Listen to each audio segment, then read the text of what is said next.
Welcome to the Run for God Run Club, where you will find God in a runner's space. Welcome to the Run for God Run Club. This is your one stop each week to be motivated and inspired to get off the couch and onto the running trail, where you can in turn inspire others to do the same. Let's learn, laugh, and leap into running together, giving God the glory for what we're able to do in His name.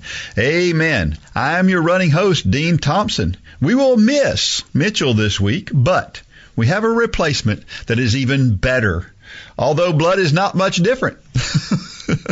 Welcome, Mitchell's son and nationally ranked triathlete, Lane Hollis. Hello, it's nice to be here. Well, Very nice to be here.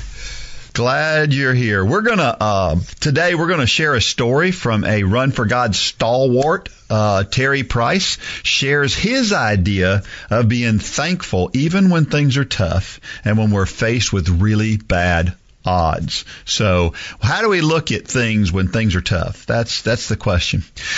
And then I'll share a story based on a colloquial phrase that is used by many young folks today. So you've probably heard it before. Yes, I have. Yeah. First, let me share this from a Facebook post. I thought maybe we'd share every week. We might share something that's a post that just struck me. And this week, this is the one that struck me. And it's from somebody, her name is Kathy Sue. And here is her post. She says, "Hi, my name is Kathy. I'm 46 and getting back into running. I am part of the 1%. I ran a marathon in 2014. I didn't train well, and unlike Dean, I didn't stop when I should have. Pretty sure my stress fracture occurred at mile 20, but I finished the last 10K by walk running.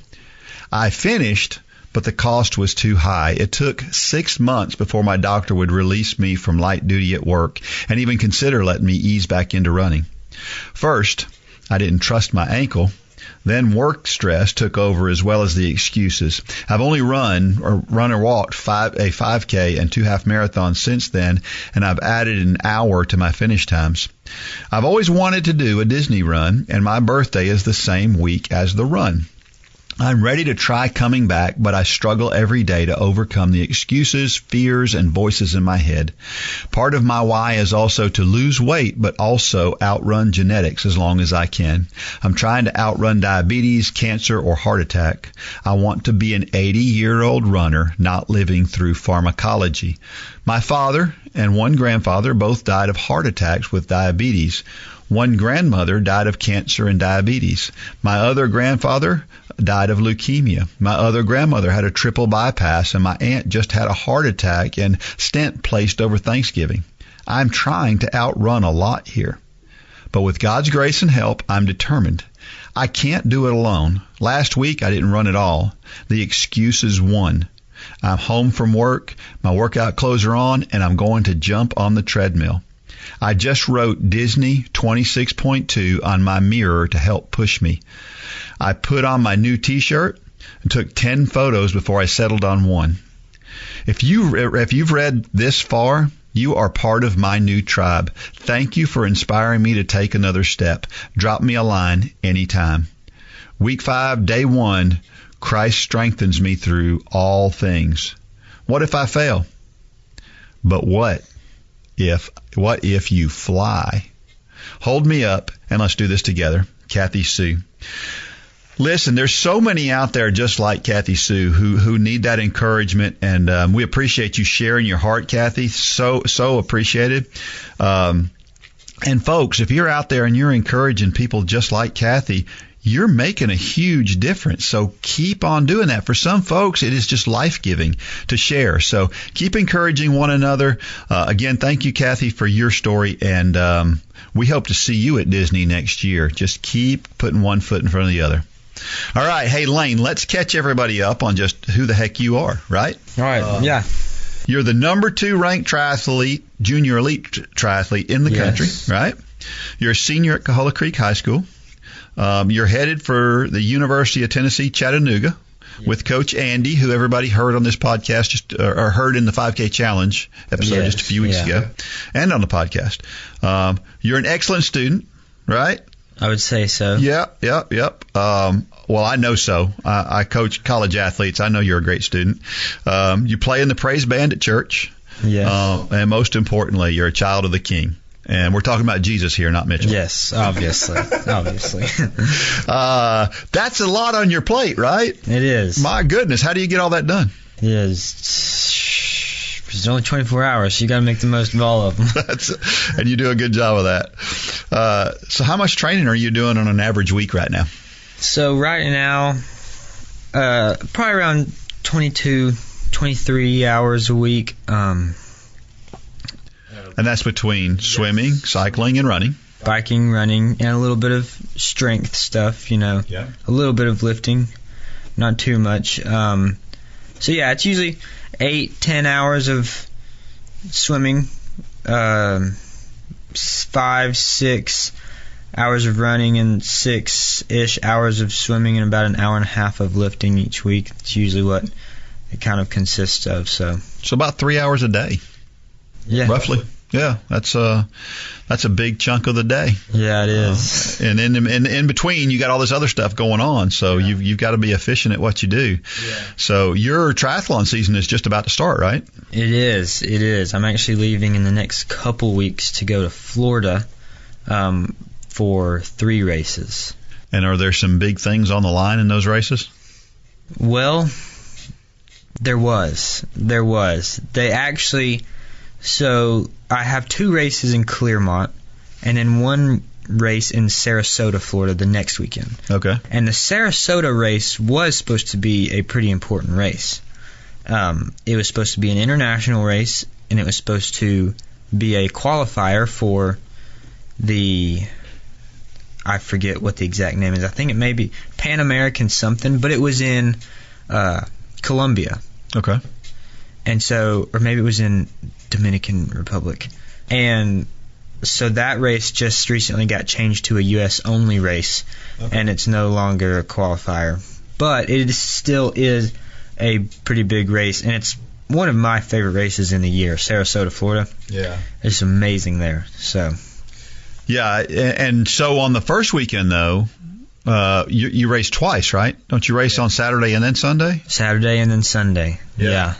That's, for most people, thinking about racing on back-to-back days is a little scary. That's yeah, it definitely is. It's a good learning experience, though, especially with these type of races where you can just go in, and if you do bad, you have 12 hours to turn around and try to change something. Or if you do good, you can try something else the next day. It's just an interesting dynamic that I've only ever done once, and that's been years ago. So yeah, I remember that. I was down there when you did that. Yeah, I remember that kick at the end. You and 2 other guys just battling it out at the end. It was an exciting race, very exciting. So, what opportunities in the grand scheme of things are you looking for this year? What are your goals for the year? Yeah, so some of the bigger opportunities that I have for triathlon is Pan American Games, which Pan American Games is in Colombia. The World Finals, which the location is yet to be determined, but that's still on the calendar for September. Nationally ranked, I'd love to want to be number 1 in the U.S. And then a good cross-country season, first year in college cross-country season, that'll be interesting. And then track season this year, which is going to be my first kind of full high school track season that I'm going to get to do. Yeah. And so there's a lot of interesting things that I'm going to try to do this year. So does your schedule with the track schedule and the triathlon schedule kind of line up this year for you to be able to do that? A little bit, yeah. I get to go to the first meet, and then I'm going to miss 3 meets after that because of the week I'm going to be in Florida. Yeah. But then after that, I'm going to get to do pretty much everything. Good. So that's nice because I've never been able to do that because I'm always in. Usually it's Virginia that conflicts with the sectional track meet. But it doesn't this year. Yeah, which is the one right before you go to state. And so, but yeah, so it should be exciting. Good. Well, let's talk about last week's trivia question. And we got a treat for you this week on this week's trivia question. You'll figure that out here toward the end of this thing. Okay, so here's the question from last week. The marathon got its name from a soldier in ancient Greece who ran from Marathon, Greece to Athens, Greece, to bring news of a military victory. And what was his name? We've talked about it before. Everybody knows the story of Phidippides. Or as Dean Karnazes called it when I interviewed him, he called him Phidippides or something along those lines. Phidippides, I think, is what it is in Greek. But the story of Phidippides, the story is that they have this battle in Marathon, and then they finish this battle, they win, and he takes the message of the victory back to the palace to basically tell everybody that we won. And in saying that, the words that he speaks is Nike, Nike, which is where Nike comes from. Yeah. We win, and there's some dispute about exactly what he said, but that's basically what he says. And that's the story, right? And it's a great story. And the distance from Marathon to Athens it's actually about 25 miles, not 26.2. There's a whole different story behind why it's 26.2, but that's where we get the marathon from. And, of course, he dies shortly after declaring that. Well, when you know the backstory to it, you maybe understand a little bit more why he died. Yeah. Because that was just the finishing touches of what he had done. So early, what had happened was that the Persians had moved in close to Marathon, and the Athenians were about to get overrun by them, and they knew they were going to have to go into battle. So they thought, well, best way for us to go into battle is to get the Spartans to join us. And so what they did was they dispatched Phidippides, who is a hemerodrome. Whether I'm saying that right or not, I don't know. But that's basically it, which means day runner or courier or professional running courier, or some people call it a day-long runner. Anyway, the idea is that what he did was he brought messages from place to place over long distances. And so he took this message about 240 kilometers, which is about 150 miles from the town of Marathon to Sparta. And so over a 36-hour time period, he runs 150 miles. And then think about this. He does that, and then he has to try to convince the Spartans to join them in battle. So here's a guy who's completely trashed because he's run for 150 miles, and he's got to put on a good face, right, to say, we need you guys to join us. And he does that. He convinces the Spartans. The problem was the Spartans couldn't come right away. For religious reasons, they had to wait 8 days. And so Phidippides gains their support. He runs the 150 miles back to Marathon in another 36 hours. So in 72 hours, he's run 300 miles. And he goes back and tells them they'll join us, but they can't do it for 8 days.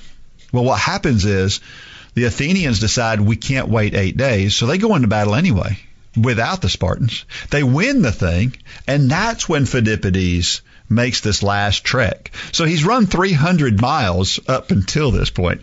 So it's really a bigger deal than what we hear. Yeah. And but a great one.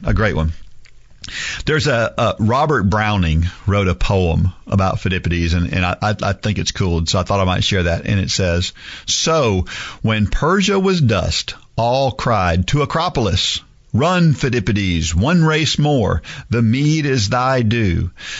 Athens is saved, thank Pan, go shout. He flung down his shield, ran like fire once more in the space twixt the fennel field. And Athens was stubble again, a field which a fire runs through, till in he broke. Rejoice we conquer, like wine through clay. Joy in his blood, bursting his heart, the bliss.'" So I just thought I'd share that. There's some things in there that aren't quite Christian based and biblical, but it's neat to know that somebody. And on this story, while Dean was saying that, I did a little calculations because I'm a math guy, but running that far in 3 days, I don't know if anyone's familiar with the Moab 240, the 240-mile trail race.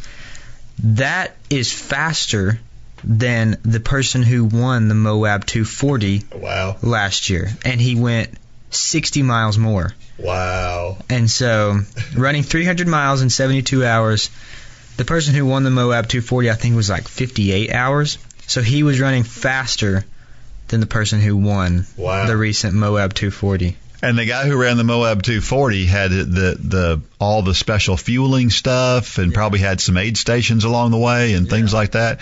And you know what he ate? Figs. Yeah. Figs. He did it on figs. So think about that. So that today they have the Spartathlon today, which is a race from Athens to Sparta, which is basically based on this whole thing. And then, of course, if you haven't read the book The Road to Sparta by Dean Karnazes is maybe the most popular ultra runner in the world. Great, interesting guy. We had him on a Thursday night. We had him. I think we did a podcast with Dean. Great guy, great ambassador for the sport of running. He wrote this book called The Road to Sparta. He is actually Greek in origin. That's where his family is from, and so he got to go back to his roots and trace his route and do all these things. And he's got a real passion for that whole story. So check out The Road to Sparta if you're more interested in that story. Hey, we have T-shirts out there, and they're a great conversation starter. Of course, Run for God was started with a T-shirt, and the story behind that, many people know. It's been told many times, but you can get one of those T-shirts too. All you have to do is go to runforgodrunclub.com or runforgod.com and check out the store, and you can purchase your own Run for God T-shirt and wear it out in public, and people will ask you, what is Run for God? And you get the opportunity to share with them, which is awesome. Now, as always, we're proud to be sponsored by the world's greatest digital music platform, J Radio. While you are working hard to keep your body in shape physically, the music you listen to while you run can help keep you in shape spiritually. We have partnered with J Radio to put together a group of running playlists by Mitchell, Lane, Holly, me, and others that you hear on the Run Club podcast. Plus, you can listen to a playlist put together by members of Run Club just like you. Check out the whole station of Run for God playlists now at jradio.com and in the J Radio app.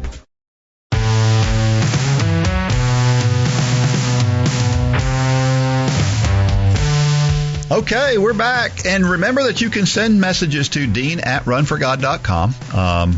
If you don't know about us, again, go to runforgod.com to learn more, or runforgodrunclub.com. Learn more about who we are. If you've just happened on this podcast, welcome. We're so glad you're here, but there's more to Run Club than just the podcast, so make sure you check that out. Also, we're looking for stories. We're always looking for stories from people who want to share their experience about where their running and their faith has made a difference in their life, and so we would love to hear your story. We all have one, and you can share your story at one of those websites at runforgod.com or runforgodrunclub.com, or frankly, you can send your story directly to me. If you do, send that with some scripture references and some questions that we can use on the podcast, and we will be glad to use your story.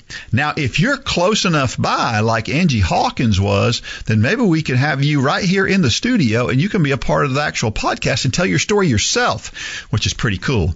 If you're interested in doing that, let us know. Maybe we can do that. Before we get to the story this week, let's talk about the Couch to Marathon program. How is it going? If you're in the Couch to Marathon program, I hope that you are doing well. It looks good. I'm on the Facebook page from time to time, and I see everybody posting their workouts and edifying each other and lifting each other up. It's really, really cool to watch all of that. And I hope that we're going to have a big group. You know, we'd love to have 1,000 people at Disney next year, and that means you. So keep it up. I've gotten some messages from a couple of folks that started and then didn't make it very long before they had to drop out. Hopefully, if you're listening to this, that's not you. There is still time to get involved, particularly if you're somebody who has already been running some. You've got plenty of time to get involved. So we would love to have some more people on this journey with us, right? So again, Couch to Marathon, keep it up. You're doing great. Here's a question. Are we truly thankful for our trials? That's a tough thing to do, isn't it? It's really, really tough to be thankful for the tough stuff that we go to. So this week we're going to share a story from Terry Price. He's from Ohio, and this is kind of his take on that. His story is entitled, Thankful for the Trials. Okay, here's a question for everyone out there. How many of us are thankful for the trials in our lives? Anyone? Anyone? Bueller? Yeah, me neither. But I have learned what the passage of the first chapter of James is talking about when it says to be thankful for our various trials because it will grow us up. That's the TPV version, the Terry Price version. A little more than 3 years ago during the Akron Half Marathon, I tripped while making the turn for the finish. When I say this, understand that all I had left was a right turn into an alley to go down a hill and make a left into the stadium. I was literally less than 1/10 of a mile from the finish. Seriously. I tripped because my foot hit a manhole cover, which caused me to lose control of my direction and sent me head first toward a guard fence that they had lined up. Now, those of us who have tripped know that our body's tendency is to recover, compensate, and right ourselves, which my body tried to do. Only problem was my physique is more like a truck. And like Randy Travis once said, trucks can't stop on a dime. When I tried, I did stop. But at that same moment, my left ankle turned, I heard a pop, and felt the worst pain I'd ever felt. My foot immediately swelled up, and my race day was over. I finished my race in a wheelchair at the medical tent because at that moment I thought I had broken my ankle. And try as I might, I could not go another step. Looking back, I thought maybe I shouldn't have tried to stop and took my chances with the metal guard, but I digress. The ER docs deemed it a high ankle sprain and told me, ice it, rest it, it will get better, which is what it did, and it did to a point. I kept having this nagging pain in that ankle over the next 3 years and 6 half marathons, as well as many 5Ks later. Fast forward to one day when I gave in and had a heart-to-heart talk with my podiatrist and told him it just didn't feel right. He checked it out, and sure enough, he said I had torn ankle cartilage that led to osteoarthritis and a torn peritoneal tendon that desperately needed to be repaired. Long story short, he said to take my time and do the surgery when I was ready, which meant I just couldn't stand the pain, which the rehab would take 6 to 9 months to get back. Well, I got to that point fast and had the procedure, which was a good thing because when he finally did it, he told me the tendon was much worse than he first thought. He used the word shredded, if that's any indication. I wound up in recovery with a 6-inch scar and a lot of work ahead. This might sound crazy, but I'm thankful for all of this. Don't get me wrong, I love running and wish sometimes it wouldn't have happened, but I'm actually thankful for this experience. Why, you ask? Well, there are many reasons, but let me give you just a few. First, my wife Teresa was born with a disability, infantile cerebral palsy. She has trouble with balancing and walking, but it allows us to hold hands when we go places. And truth be told, I love holding her hand. She doesn't run, but she has always supported me doing it, and she is one of my heroes. All this said, I never truly understood what she and others with disabilities go through from day to day. That is, until I was relegated to a knee scooter and various store electric carts. I got to see how unthinking and unkind some people could be to people with disabilities when they cut you off walking or park too close in parking spots, and even how they would look at you differently. It was an experience, even if it was just for a few weeks, and it gave me a new appreciation and respect for my lovely wife that I didn't have before. The second reason is that it drew me to more dependence on God. I have always tried to do like the song says, trust and obey.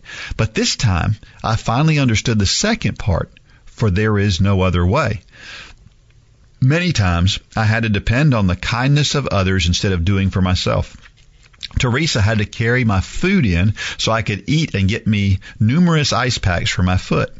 She's so sweet and such a servant, but sometimes I would whine to God about it because I always tried to do for her and wasn't used to having her do for me that way. We had friends and my daughter go grocery shopping for us. And I remember one time after a shower having to call one of my brothers from my life group to help me put my orthopedic boot back on because I couldn't. What have I ever done to deserve such great brothers and sisters in my life? I know this. It has changed me for the better. So again, I ask, are you thankful for the trials in your life? Oh, I know they aren't fun. But maybe, just maybe, if you look deep and long enough, you will see God's plan in all of it. I know I did. Sometimes I feel guilty when I see someone struggling with a disability, and then I think about myself, and I don't know if you've ever thought about this, Lane, but as somebody who is hyper able, I can run faster than most people can, and I get to do things that a lot of people can't do. Sometimes I feel guilty about that. You ever think about that? Yeah. And that's also a way that people who are able to do that, they can be motivated, because it's not, if you go out for a run, you can think of it as, it's not I have to do this, but it's more of like I get to do this. Yeah. We think about, like, I'm not gonna go into detail, but some of the pro runners nowadays, there's a few in specific that just had awful childhoods. Yeah. And sometimes that can be how an athlete can push so hard, because it's just in perspective. Yeah. And so that is interesting, and it is a little bit of a guilty feeling when you're sitting there and you're like, oh my goodness, why do I have to do this workout? And then later that day you see someone who, even if they wanted to do the workout, they could not be able to do it. And so. And you had somebody close and we've had Harmony on this podcast, so you had somebody on your team who had a disability, and she got out there and she ran. It's a whole different ball game for her to do that. And but man, kudos to people who overcome those things, right? Yeah. You ever think about why God gave you the abilities that He did? I think about that all the time for myself. Yeah. There's a saying, you gotta play the cards that you're dealt. Yeah. And some people get caught up on, why can't I do this or why can't I do that? But God did give you the abilities that He gave you for a certain reason. Yeah. And so we need to use the cards that we're dealt, because we have no clue what's in store for next year or the next or the next. So we have to play on the smartest and to God's will right now. Yeah. So, well, Terry's story kind of says that, doesn't it? 1 minute he's running a marathon or half marathon as a marathon, and the next minute, he's in a wheelchair. I mean, think about the extreme that we can go to from one day to the next. We got to be thankful for what we have today. yeah. Verse of Scripture, James 1:2-4. My brethren, count it all joy when ye fall into diverse temptations, knowing this, that the trying of your faith worketh patience. But let patience have her perfect work, that ye may be perfect and entire, wanting nothing. Patience, not my strong suit. Yeah. And I know it's not yours either. Definitely not. It's funny. We were having a discussion, me and your dad, one day, and he looked at me because I was getting frustrated trying to get something to work. He goes, "You're just like Lane." And I'm like, yeah, I get Lane. I get him. Yeah, this patience is not one of my virtues, but.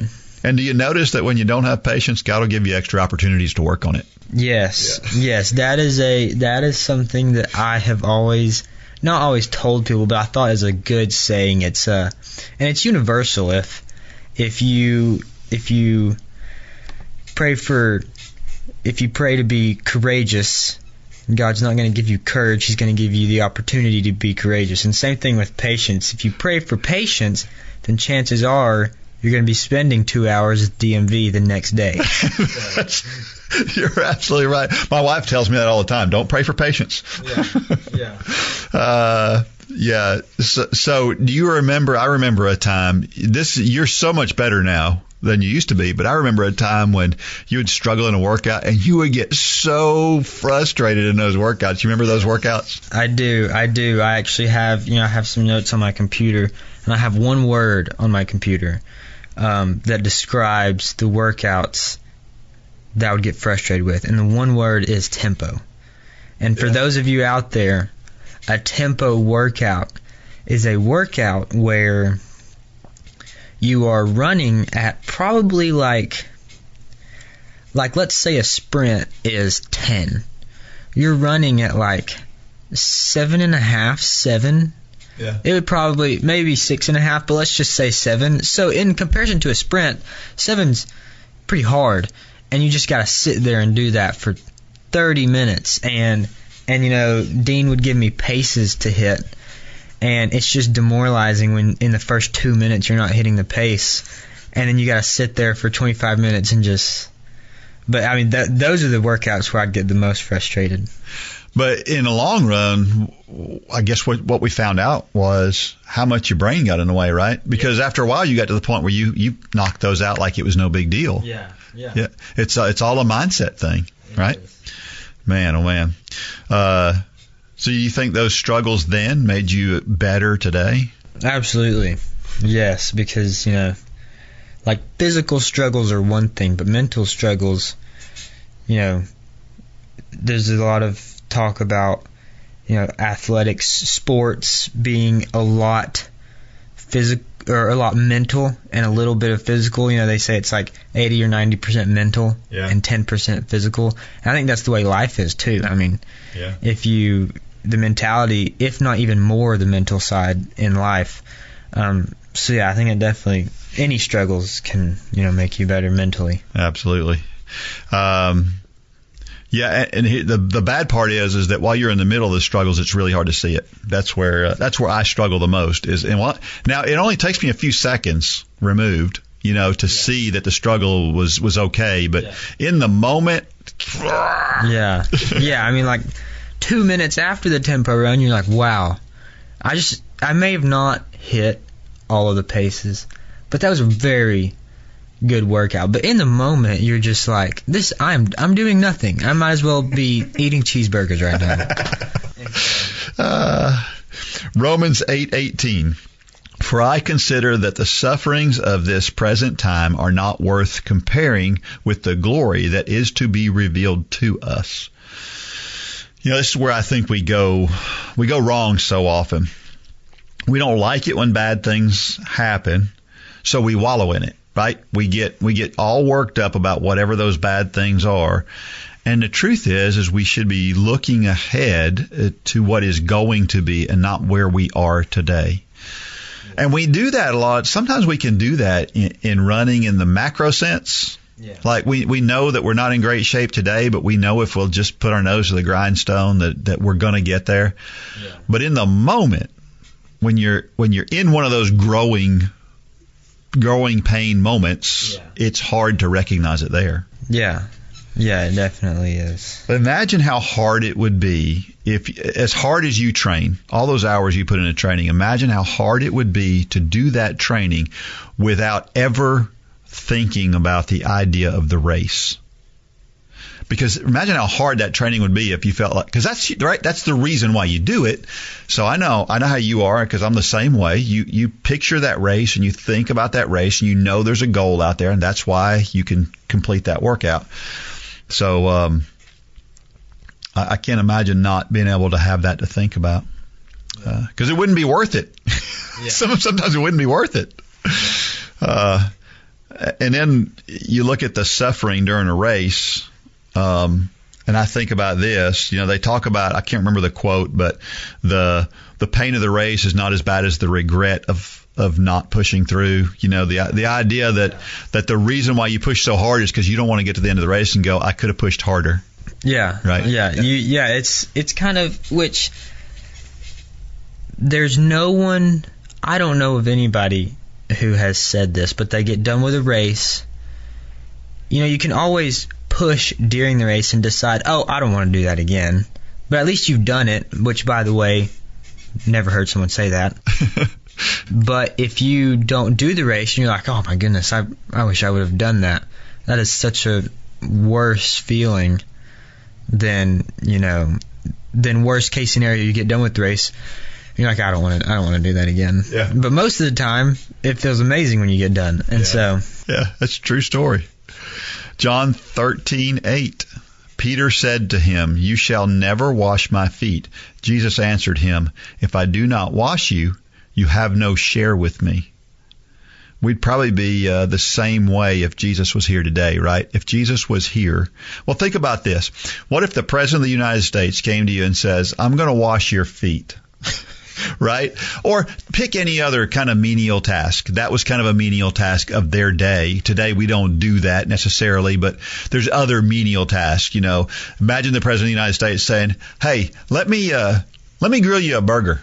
You're like, "No, you don't have to do that. Why would you do that for me? That would be crazy, right?" Put your dishes up or wash your clothes. Yeah, it would be crazy.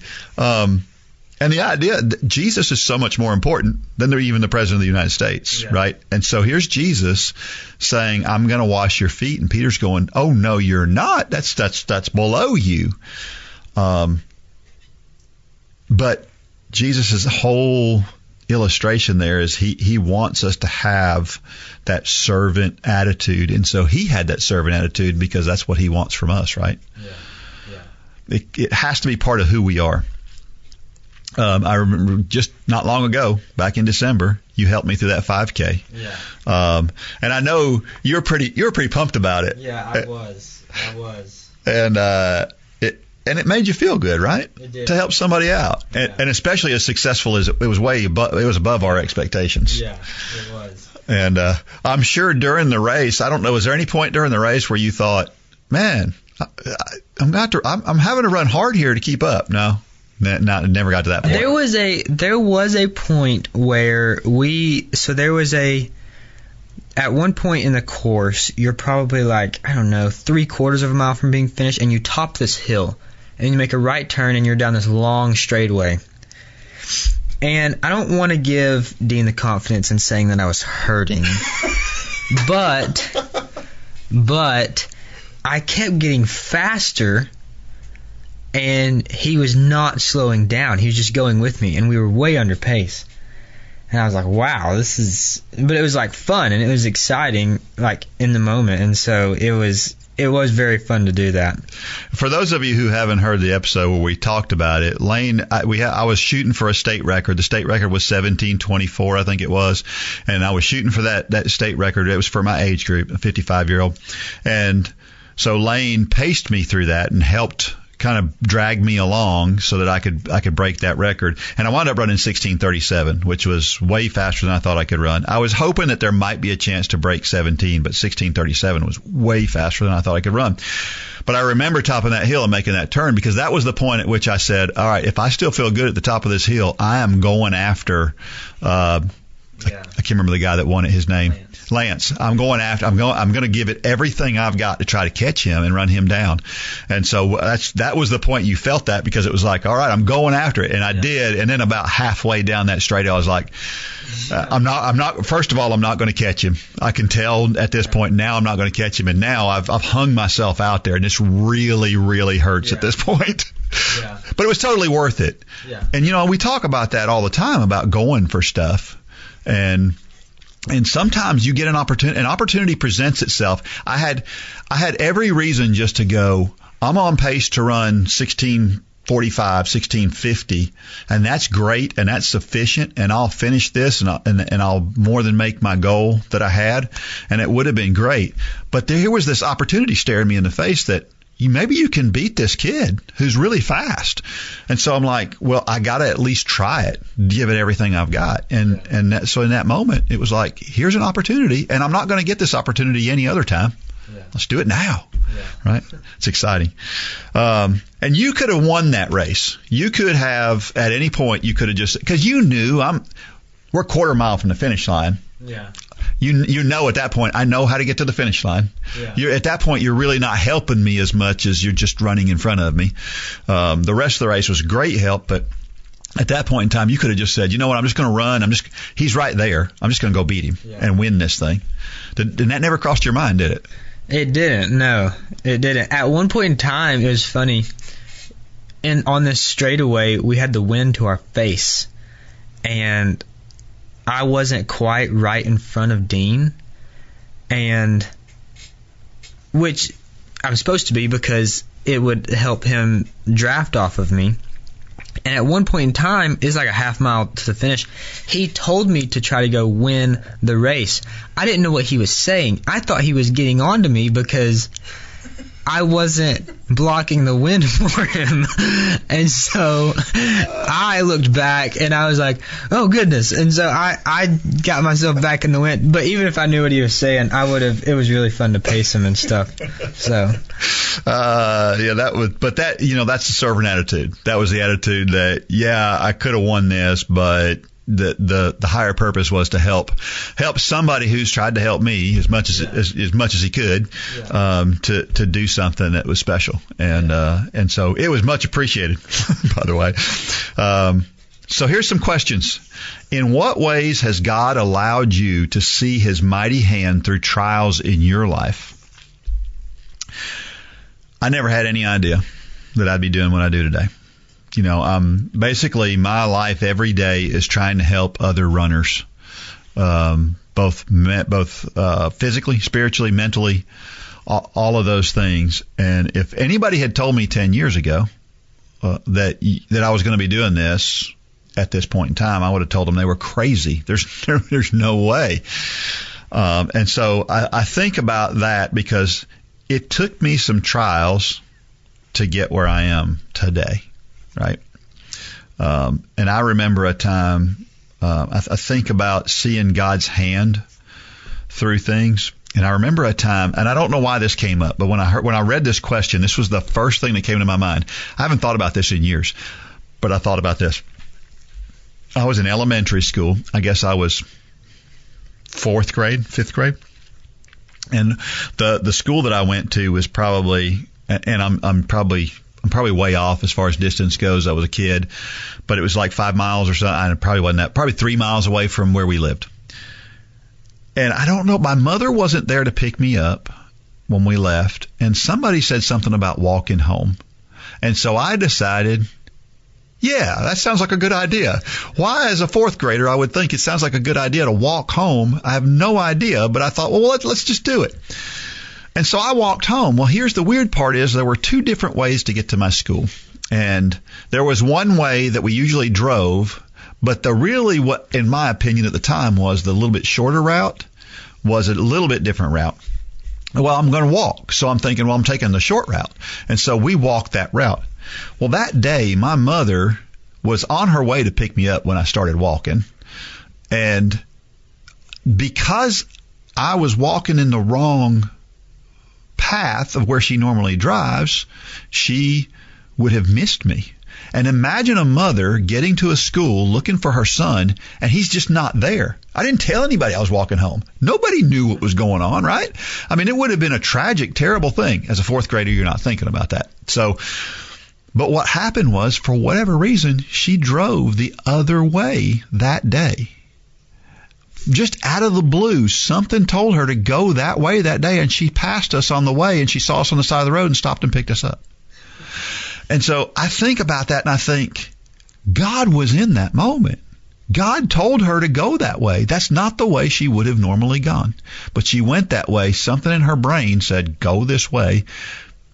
And she didn't even know why, but she did. And so I see God in stuff like that all the time. You ever see things like that? Yeah, I do. There's just little moments where, like, things just kind of, and I haven't had anything, huge, I guess, like life-changing or something like that, but just tiny things throughout the day where you're like, oh my goodness, why did that have to happen? And then like 5 minutes later, it literally just like makes your day or something like that. And so it is just funny how things like that happen. Yeah. Yeah. Well, God's in the background orchestrating those things. I'm fully convinced. But if you're like me, and I know you are, you want to be in control, right? Yeah. We want to be in control.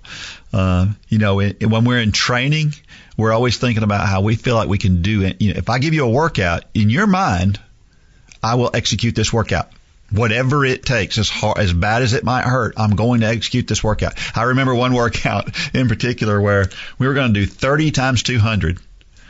And we watched you guys, and we thought, in the middle of it, they look a little bit too tired today to do 30 today. And so we cut it back to 20. And you were like, nope, I'm doing 30. That's what the workout was. I'm doing the 30. I remember that one very specifically. Me and my friend Gavin Hollis were talking about that yesterday. Yeah. Because he did it too. He did the extra 10. That is funny. Yeah.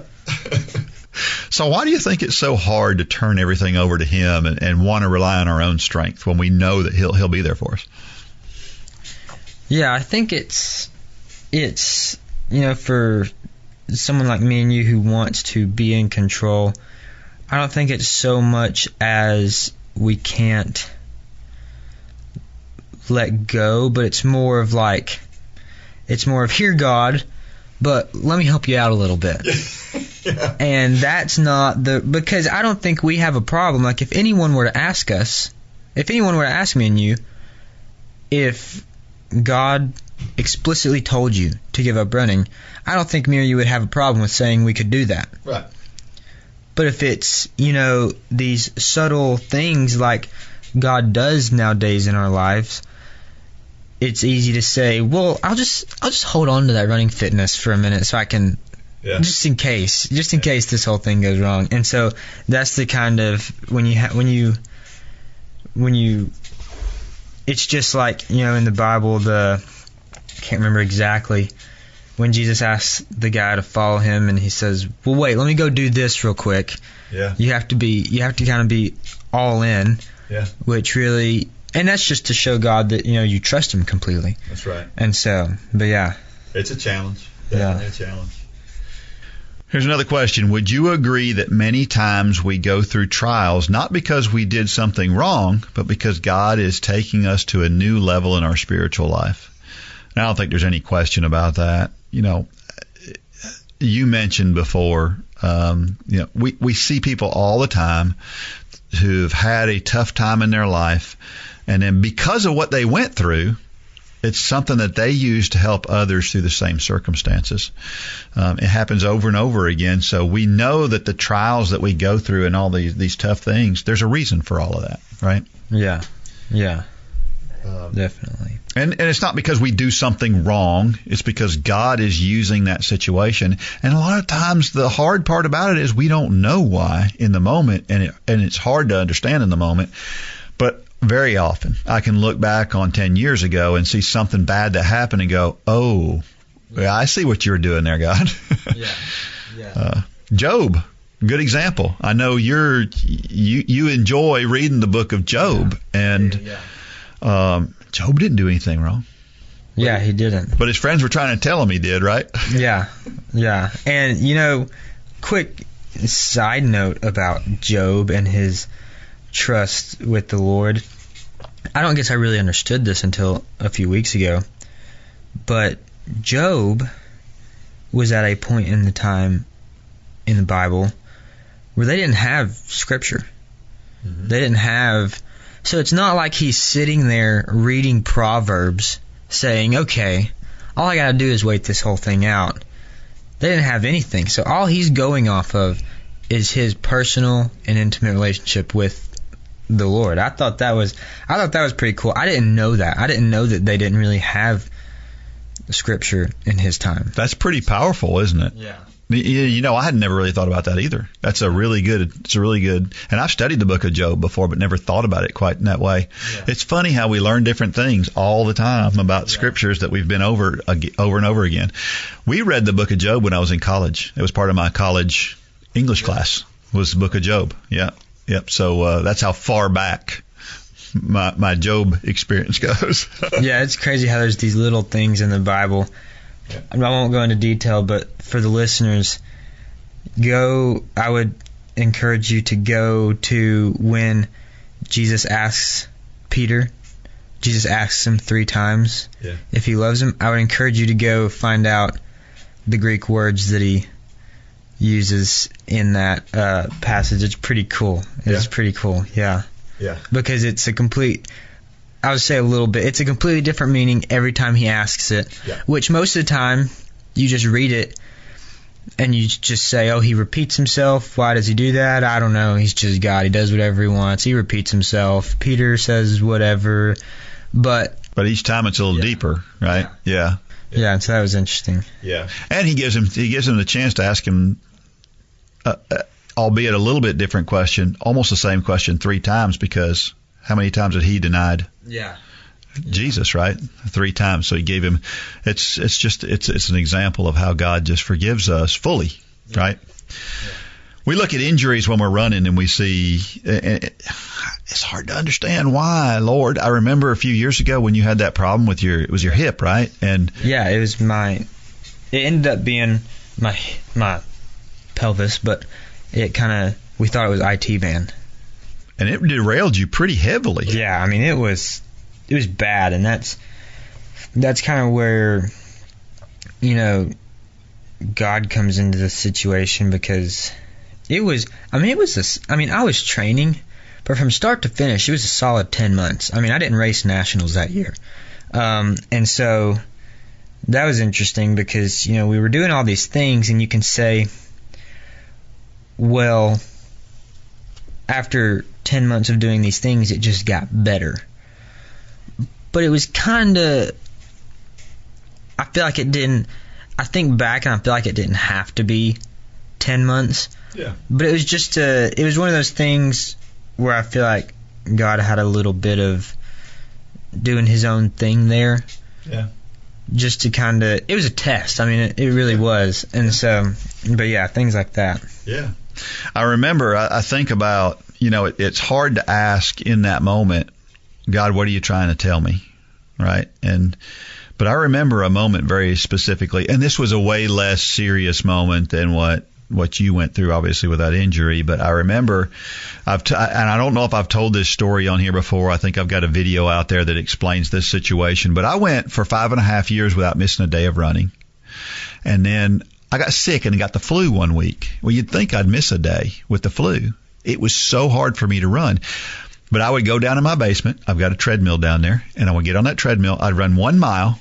And it would take me 15 minutes to finish the mile, and then another 20 minutes of sitting on the side of the treadmill just to get my breath back.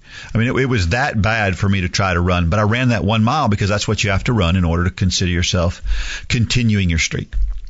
So I go through that whole week. Well, I get better by the weekend. And by Saturday, I'm back to running a normal. I think I ran 8 miles on Saturday, and I felt okay. I didn't feel great, but I felt okay. And then Sunday comes, and I'm working out in the yard. And I do some yard work and stuff, and I remember waking up that morning thinking I got to get my run in. And well, at 2:00 in the morning, I think it was 4:00 in the morning, Monday morning, I woke up and I thought, oh my gosh, I forgot to run. Well, how do you forget to run after you've done it every day for 5.5 years? That makes no sense, right? Yeah. But I sat there, and of course my first thoughts were, how do I fix it? Back to that thing we were talking about, right? There's got to be something that I can do to fix this situation. Yeah. And I thought, what is that thing that I can do to rectify what I've done? And of course, nothing I can do. The time is gone. You can't get time back, right? So I remember getting to the point after a few minutes of all those other thoughts and going, all right, God, what are you trying to tell me? Which I think is the point that God wants us to get to when we get in these trials, right? And this was a trial for me. And so I'm like, what are you trying to tell me? And you know what he told me? He said, listen, I know that sometimes you worry about this running streak thing because maybe sometimes you feel like you're too obsessed with it and it becomes more important than I do. But here's what I'm trying to tell you. You forgot to run. That must mean that running is not everything that you think about. And I thought that was so comforting to know that God was basically telling me it's okay to run every day because it's not your number one thing. And I thought, that was so awesome to hear that from God. But had I not stopped and thought, because I could have gotten very angry at myself about that whole thing. Instead, I didn't. And it was funny because I did that, and then I woke up Monday morning. I went for a run Monday. Didn't say a word to anybody. Didn't tell anybody. Nothing. Tuesday goes by. I didn't tell anybody. I think it was Wednesday when I finally said to Debbie, I said, I got to tell you something. And she's looking at me like, oh my gosh, what's he about to tell me? You know, is he cheating on me or something? I don't know what she was thinking, what was going through her mind. But it was like, and I said, okay, here's what happened. On Sunday, I didn't run. And she looked at me like, you know, at first it was like, oh, she was devastated by it, actually. She thought, oh my gosh, did you really miss a day? And she really felt bad about it. Yeah. But then on the backside, she thought, well, that's not a terrible thing compared to what I thought it could have been. And anyway, it turned out to be a good thing in the long run. But it all came back to, in your trials, looking back and going, God, what are you trying to tell me? Yeah. And it was a good, positive message in the long run. And today, as of when I get to August the 16th of this year, and I run on August the 16th of this year, it'll be 10 years that I have run every day except one. So, and here's what I think about that is how many people can say they've run every day in the last 10 years except one? Yeah, probably nobody, right? There's a lot of people who can say I ran every day for the last 10 years, but very few who can say I missed one day. Yeah, that is true. Maybe none. Yeah. I bet most people would just call it quits after they missed one. That's right. So, all right, last question. What are ways we could encourage a brother or sister who may be going through one of those trials? When I read this question, the first thing I thought about was my mom's death. And I've said this before. I've led a pretty good life. I don't really complain much. I don't have anything to complain about. I have not been through a tough life. And but when I lost my mom, that was one of the tougher things that I had gone through. And I just remember hearing everybody reach out and just a text message or just a message on Facebook or anything that I knew somebody was thinking about it. And it just made me feel better. So sometimes it's just a matter of being there when folks are going through a tough time. Yeah. You don't really have to say anything. That's what we think. We think we have to say the magic words, and it's not necessarily magic words that we have to say, right? So if you've been through something, there's probably a reason. So if you've been through that thing, then I would say help others who are going through that same thing. It's funny how I've changed my attitude toward when somebody has a relative who passes away. I look at it differently now because of my mother and how that affected me. And I'm way more compassionate now. I'm not an overly compassionate guy. And we'll talk about that in a few minutes, but we'll talk about that. So you recently went to Utah, right? Yes. And you got a chance to kind of hang out with a bunch of people who were kind of like you, and just being around others who understand makes a difference, doesn't it? Yeah, it does. It really does. You get once you get to a certain place in anything, and once you get to a place where, and this is for anything, a place where there's only a certain group of people like that in the country or state or whatever. Mm-hmm. It's good and reassuring to be around, those people, because one, if you're not surrounded by those people regularly, you can be tricked into thinking maybe you're not like the best, but have that mentality of, well, nobody around me is doing this, so surely I'm doing it right and to the best of my ability. And then you get with these people, and you're like, oh, wait, this is like, these people are insane the way they do this. And so that's good. And just like the attitude of being around them and so stuff like that. Doesn't it make you feel better, though, to know? Because a lot of that work you're doing all by yourself, basically, right? Yeah. And so sometimes you look at that and go, man, is this worth it? But when you see it and now you've seen those people, you've talked with them, and they're doing the same things that you're doing. Yeah. And it makes doing it a little bit easier, right? It does. Getting up for a 5 o'clock swim is a little bit easier when there's other guys in the country that if I don't do it, they're doing it. Right? Yeah, it does. It does make it a lot better when, you may feel like you have too much on your plate. Mm-hmm. But then you got to think about, one, why do I have this much on my plate? And if it is to be the best at something, then there are other people doing that exact same thing. Mm-hmm. And so that's kind of, but I've always been told it's not bad to not want to have something on your plate, but it's all about goals. I mean, what's your goals? If your goal is not to become a known athlete, in the nation or world, then you don't have to train 4 hours a day. You can spend time doing other stuff, and so it's just all about goals. But when you get with other people who have the same goals, then you're like, oh, this is what you're supposed to be doing and stuff. Keeps you sharp. Yeah. But I will say this: you got to stay in your lane, whatever your propensity is, whatever your gifts are that God gives you. You got to stay in your lane. I mentioned that God didn't give me the super compassion gene. He just didn't. That's not who I am. But He did give me the cheerleader gene, which is very similar, right? I love to be encouraging to people, but it's not down the compassionate aisle. It's down the, hey, I just want to encourage you. I want to boost you up. And they're very similar, but they are also different. And I would say you have to stick to the talents that God gives you, right? Yes. Yep. Yeah. You get up early before the kids for your morning workout. Good morning. Wake up to a brand new day. Spend some time studying or reading your devotion. And pick up the kids each afternoon.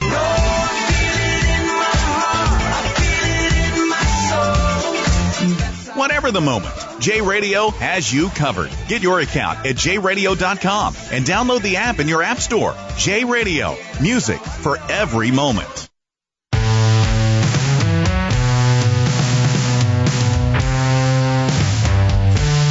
All right, we're back, and if you haven't checked out J Radio, check it out. Remember, there's a Run for God channel on J Radio that you can check out, and you can listen to my podcast or my playlist. You can listen to Lane's playlist, Mitchell's, Holly's. You can listen to a lot of different playlists there, so check those out. Now, it is time for Dean's Thoughts. That's a time when I share something I've written about the intersection between running and faith. Have you ever heard the phrase, that hit differently? Well, that's what this one's about. This is called the run that hit differently. I've gone out for a run over 10,000 times in my life. I remember many of those runs, though I have forgotten far more. I remember good ones and bad ones, but not much in between. Let me tell you about one I remember. It was a fall Saturday morning, and I went out the door for a long run. It was different from most long runs in that I was going to run to a location where my wife would be, and I would ride home with her. Our grandson had a football game about 17 miles away. So I ran to where his ball game was going to take place, carefully leaving at the right time to arrive at kickoff time.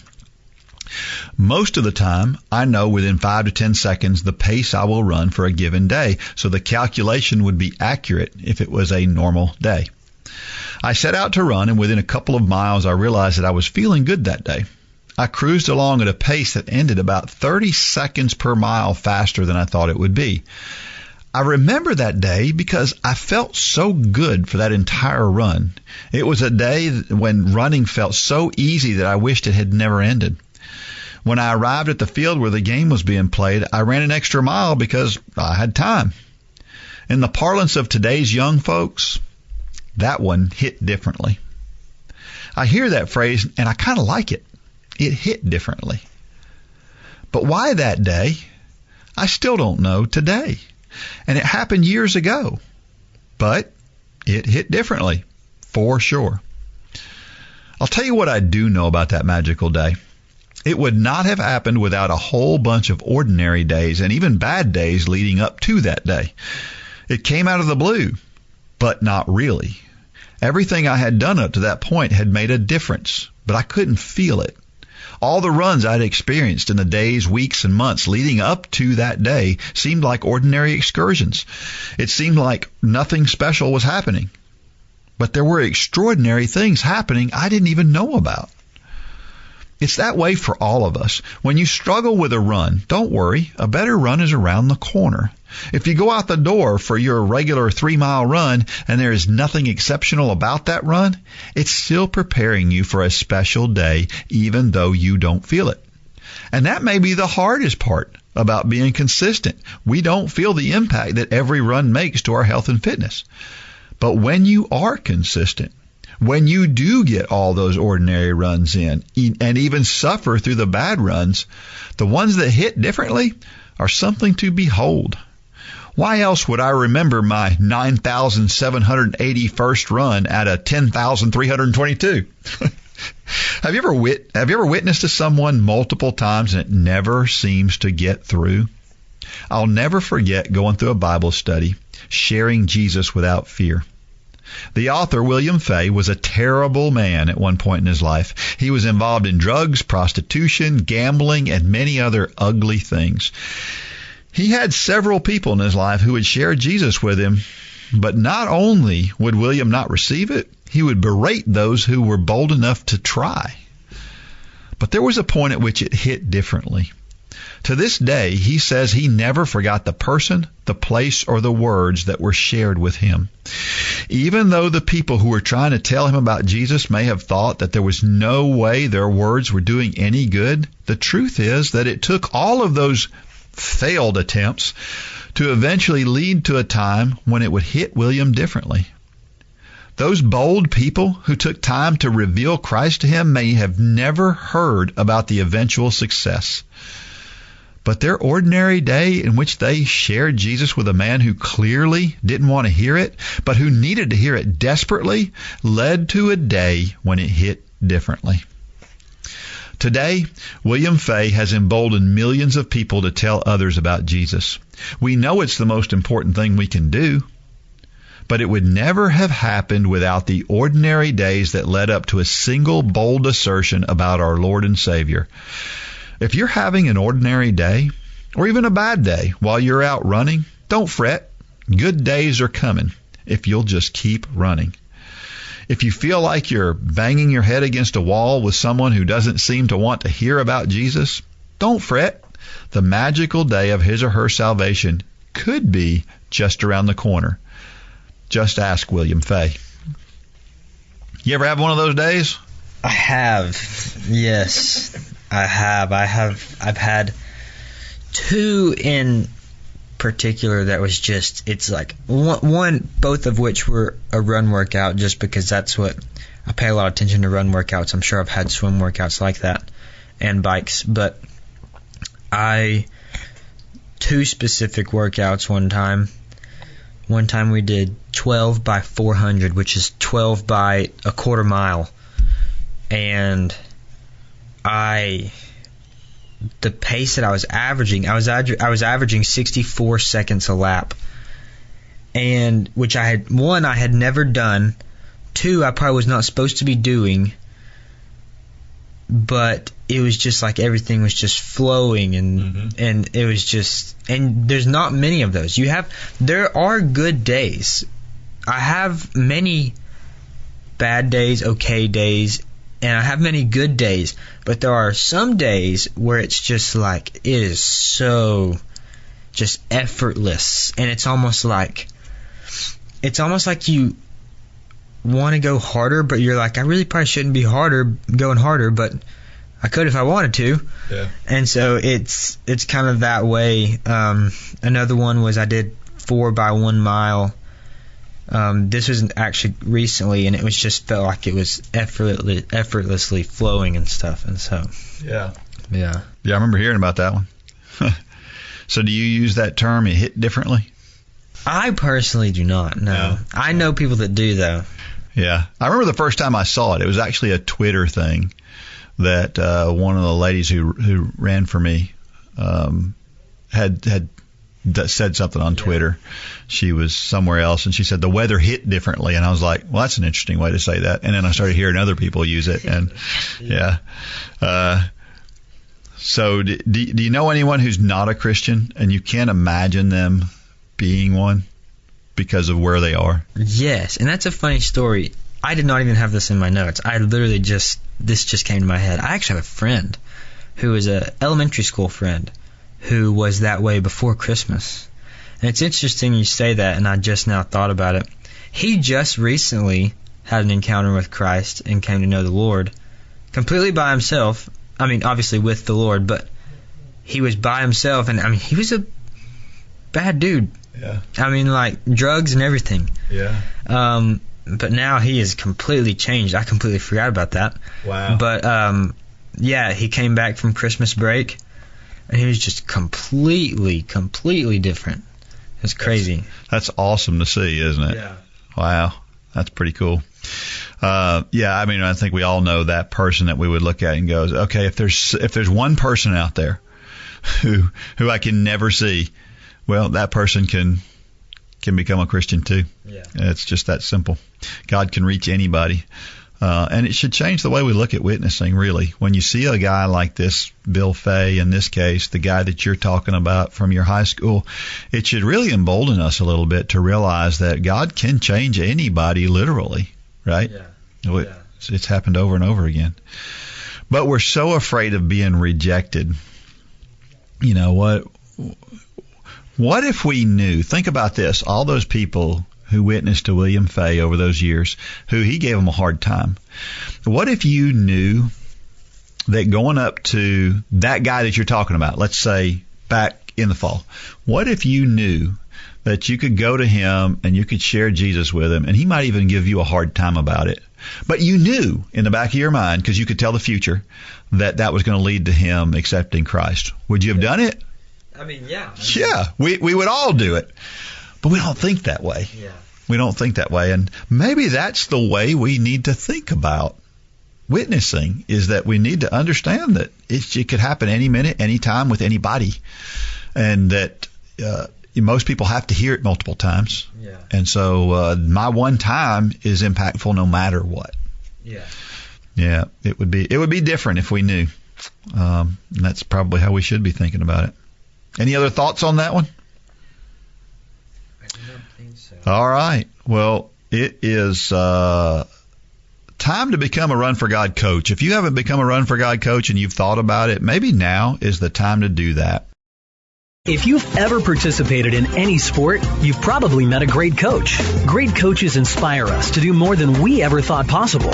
You can be the leader that helps others achieve things they never thought possible. Yes, you have the ability and the opportunity to be that person. All you need is a heart to help people and the ability to follow a plan. The Run for God 5K Challenge will come ready to help you inspire those around you. The step-by-step guide will direct you how to plan, pray, and train people both physically and spiritually. You can help them become more fit in their health and in their walk with Christ. Share your passion. Go to runforgod.com to find out how to inspire others to accomplish big things.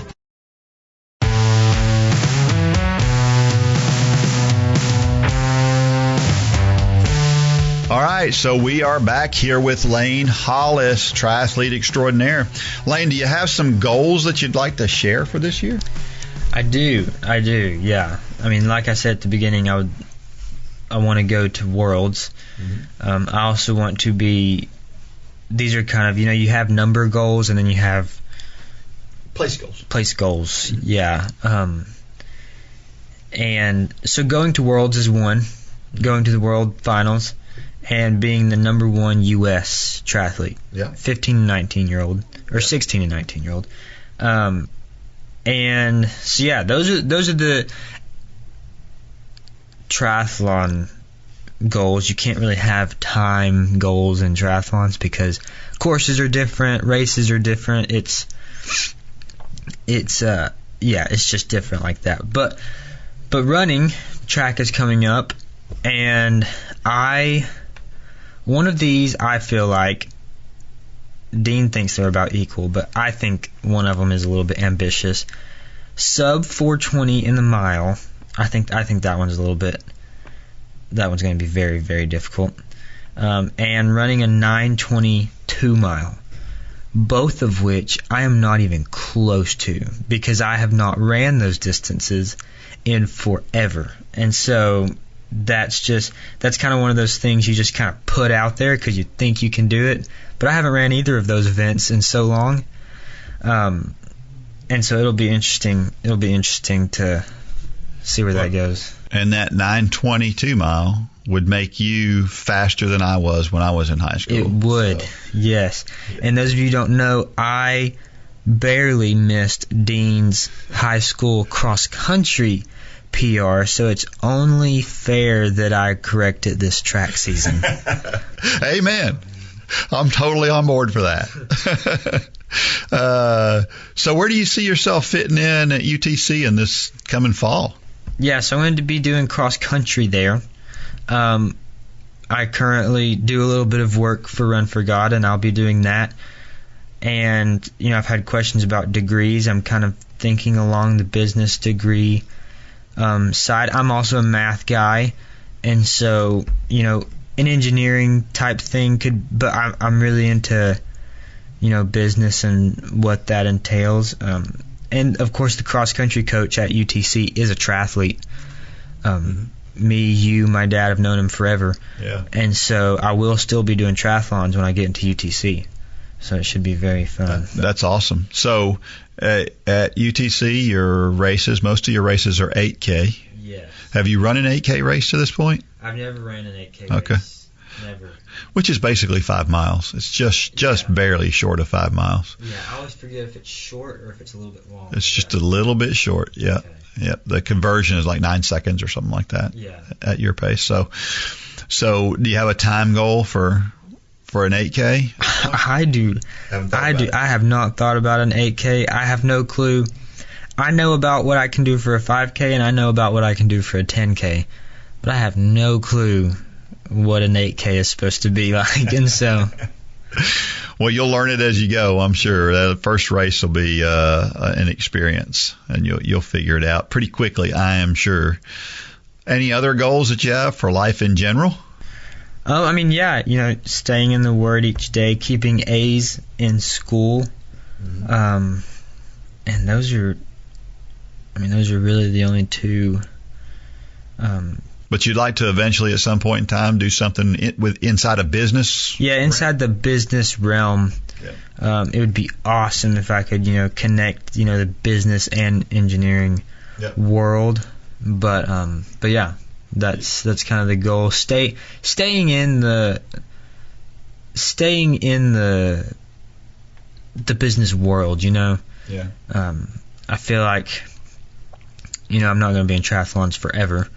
And so I want to stay in that world to be started or be able to start right when, triathlon ends. So and this one's way down the road, and this one's not on your thing, so I'm going to hit you with this one out of the blue. So what about, have you thought about being a dad one day? I have, and yeah. What that's going to be like? Yes. And are you excited about that prospect? Yeah, I am. Okay. Yeah. Good. Yeah, I think it's going to be pretty cool to be a dad. Yeah, it will be. It will be. All right. So you know what time it is. It is time for our trivia question of the week. And so here's what happened now. I let Lane know we normally do a trivia question. I asked him would he like to come up with a trivia question. And so he agreed that he would come up with a trivia question. So at this point in time, I have no idea what the trivia question is. And so, boom, hit us with the trivia question, Okay. Lane. The trivia question is, and I'm so excited about it, I'm trying not to say the answer in the question. What is and I'm trying not to make this complicated, but it's kind of like a two-part question. What is the 10K world record on the track? What is the time? And who set that time? All right. That is the question. The 10K track world record, and what was the time? Now, I know the person. I know the name. The time, I'm not sure. I know I'd be in the ballpark, but I'm not sure how far off I would be. I thought I knew it, but I was off. Were you off? Yeah. I thought I had it down. Yeah. But anyway, you can send those to dean@runforgod.com. Don't send them through Messenger. I just had a discussion with somebody on Messenger last night and this morning that had sent me a message 3 days ago, and I just saw it because I don't check Messenger very often. So you can send me messages through Messenger, but just understand that I'm not really good at checking Messenger. So Dean at runforgod.com, not through customer service at runforgod.com, because that'll get you to a whole different place and it won't count. It's whoever gets to me first at Dean at runforgod.com. To answer Lane's trivia question for this week, will win a Run for God Run Club box. Let us know what T-shirt size you need, and we will send you a T-shirt with that. So, awesome. And talk about awesome. Here's why running is so awesome. The reason number 12,001 or what, I don't even know how many there are, but there's a bunch of them. How about this one? It gives us something to compare other things to. So what do I mean by that? Well, here's what I mean by that. When we do hard things after we become a runner, they seem easier, right? So like, for example, people complain about going out in the cold to go to work, for example, and they complain about how cold it is. Well, if you're a runner and you've been running out in that cold, it's like, it's not really a big deal. It's just, I'm just walking to my car. Good Lord.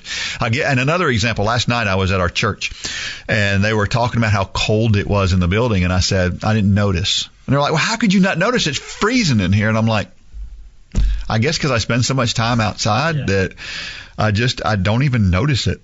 Yeah. So, yeah, they said, well, what's your comfortable range? I said, I might notice anything outside of maybe 65 to 85. Yeah. So, yeah, it just makes things seem easier. Maybe you're shoveling mulch. And sure, shoveling mulch is hard, but it's not as hard as that 12-mile hard run that you did over on Saturday, right? Yeah. So you compare those things, you're like, oh, this isn't so bad. Yeah. Again, the range of what's an acceptable temperature inside of your house even. I know we keep it pretty chilly. I looked this morning before I left the house, it was 65 degrees in our house. Now, for a lot of people, it'd be like, I'm not going to keep in my house that cold. For me, it's like, I don't even notice it. It's just, it's what it is. It's just whatever the temperature is. So, so that's kind of how it works. Motivational thought of the week. This one comes from some crazy loon of a guy. I think his name is Dean Thompson.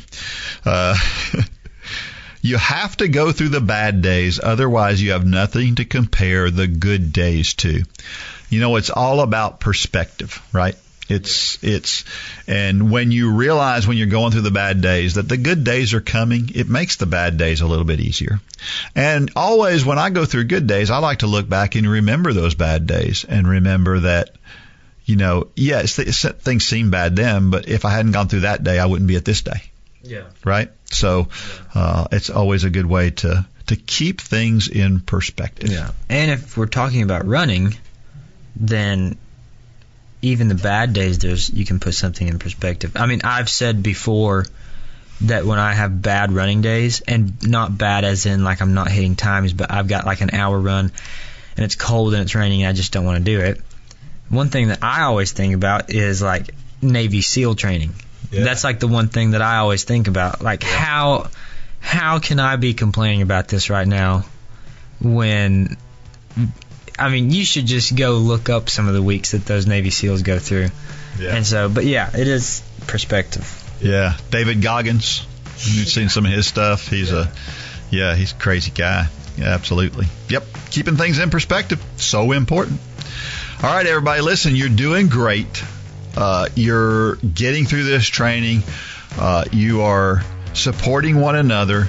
Keep glorifying God in your running and everything else that you do, and may God bless every step of every run.